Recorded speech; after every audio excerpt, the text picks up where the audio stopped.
السلام علیکم ورحمۃ اللہ وبرکاتہ۔ آج ہم درس نمبر 7 شروع کریں گے، تصنیف العلل، کہ علل کی تصنیف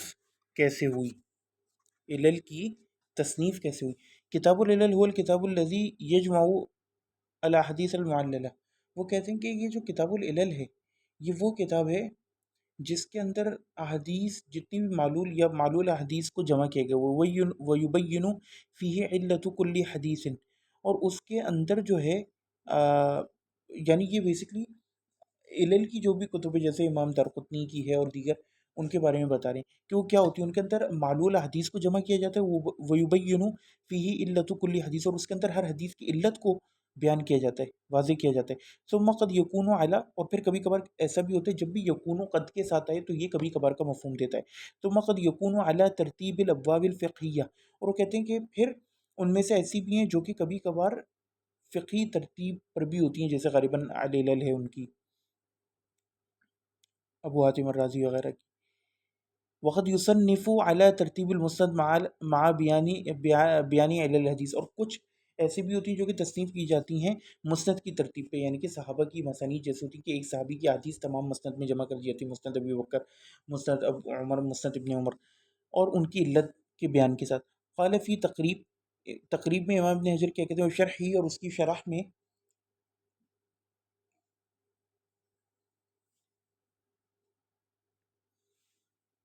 وہ کہتے ہیں کہ وہ کیا کہتے ہیں شرح میں، ومن احسنی، اور اس میں سب سے احسن جو ہے وہ کون سی ہے، ای تصنیف الحدیث،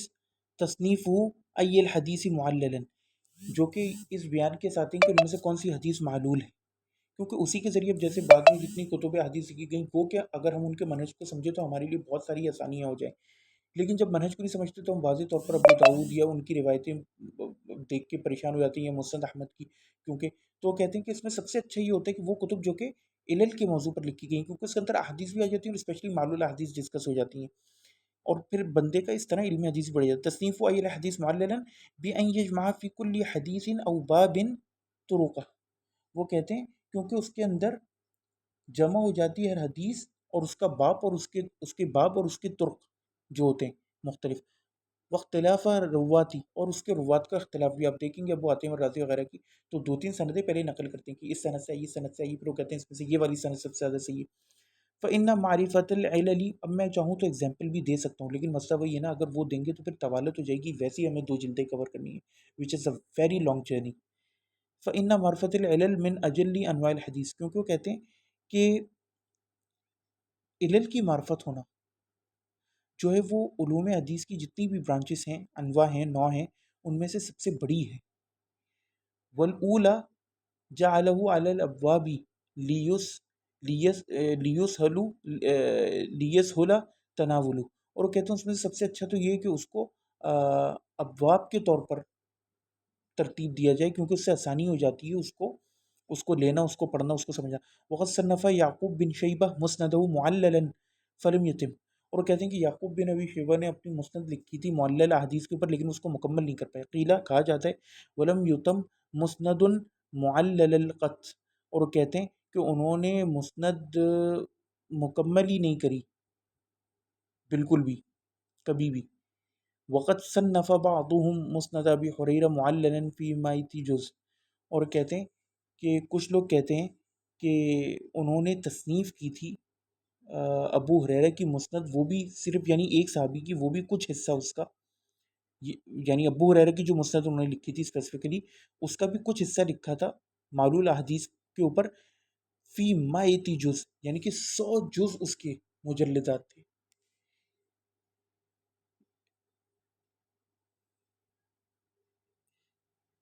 100 یا 200، یہاں پہ مائتی جزء جو ہے نا،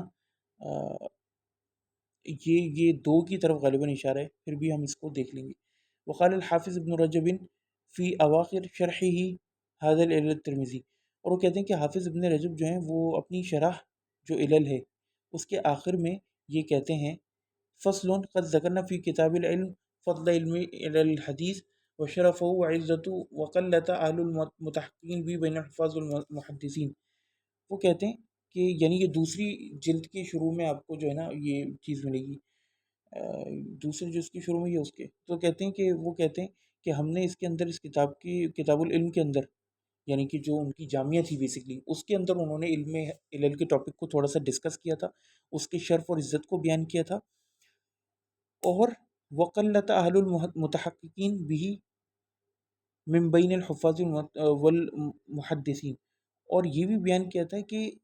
کتنی قلیل تعداد ہے اس کے متحققین کی حفاظ اور محدثین میں سے، یعنی کہ ہر حافظ اور ہر محدث جو ہے وہ حدیث معلول کا امام نہیں ہوتا، یعنی کہ ائمہ علل نہیں ہوتا، امام العلل نہیں ہوتا، وقت صنفت فیہ کتب کثیرۃ مفردۃ، اور کہتے ہیں کہ اس معاملے میں کافی ساری تصانیف ہیں جو کہ الگ سے یعنی کہ صرف اس ٹاپک کو کور کرتے ہوئے لکھی گئی ہیں، بعضها غیر مرتبۃ کالعلل المنقولہ عن یحییٰ القطان، وہ کہتے ہیں اس میں سے بہت سی ایسی کتب ہیں جو کہ ابھی ترتیب ہی نہیں دی گئیں علل کے اوپر، جیسا کہ یحییٰ القطان کی، والی ابن المدینی و احمد و یحییٰ وغیرہ، اسی طرح امام احمد یحییٰ، یعنی کہ وہ بس رینڈم ہے، کوئی بھی سوال کیا اور اس کا، وبعضها مرتبۃ،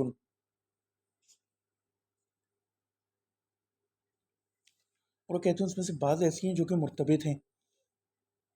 ثم منها ما رتب علی المسانید، وہ کہتے ہیں پھر اس میں سے کچھ ایسی ہیں جو کہ ترتیب دی گئی ہیں مسانید کے حساب سے، جو میں نے آپ کو بھی اوپر بیان کیا کہ ہر ایک ایک صحابی کی تمام روایت اس کی مسند میں جمع کر دی جاتی ہیں، اسپیسیفک صحابی کی فقی ابواب کی ترتیب پر نہیں ہوتی، کا علل الدارقطنی، جیسے کہ علل الدارقطنی، و کذالک مسند علی بن المدینی، اسی طرح علی بن مدینی کی مسند و مسند یعقوب بن شیبہ، اور اسی طرح یعقوب بن شیبہ کی، ہما فی الحقیقہ موضوعان للحدیث، وہ کہتے ہیں جو دو آخر کی ہیں نا، مسند علی بن المدینی اور مسند یعقوب بن ابی شیبہ، یہ بیسکلی حقیقتاً لکھی گئی ہیں، یا موضوع ان کا جو ہے یا یہ کس ٹاپک کے اوپر ہیں، علل حدیث کے ٹاپک کے اوپر، ومنها ما ہوا مرتب علی الابوابی، وہ کہتے ہیں اسی طرح اس میں سے ایسی بھی ہیں جو کہ ترتیب دی گئی ہیں فقی ابواب کے اوپر، یعنی طہارت کا، پہلے نماز، اور اس طرح کا، علل ابن ابی حاتم، جیسے کہ علل ابن ابی حاتم، وللل لابی بکر الخلال الحملی، اور اسی طرح ابو بکر الخلال الحملی کی کتاب العلل، وہ کتاب العلل للترمذی، اور اسی طرح امام ترمذی کی جو کتاب العلل ہے، اولہ مرتب و اواخرہ غیر مرتب، یہ غالباً علل کبیر کی بات ہو رہی ہے کہ اس کا شروع کا حصہ مرتب ہے اور دوسرا جو غیر مرتب ہے، شروع کا حصہ مرتب ہے اور جو اواخر کا ہے وہ مرتب نہیں ہے،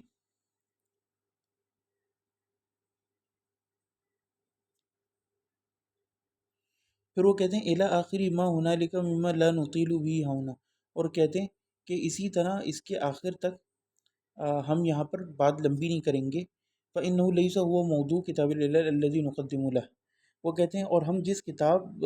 کی تقدیم یا پریفیس لکھ رہے ہیں اس کا یہ موضوع بھی نہیں، کما ستعرفه بینا ان شاء اللہ تعالی، وہ کہتے ہیں جس طرح آپ اس کو جان لیں گے آگے جا کے اور واضح طور پر، کتاباً العلل للامام ترمذی، اب وہ کہتے ہیں کہ امام ترمذی کی جو علل ہے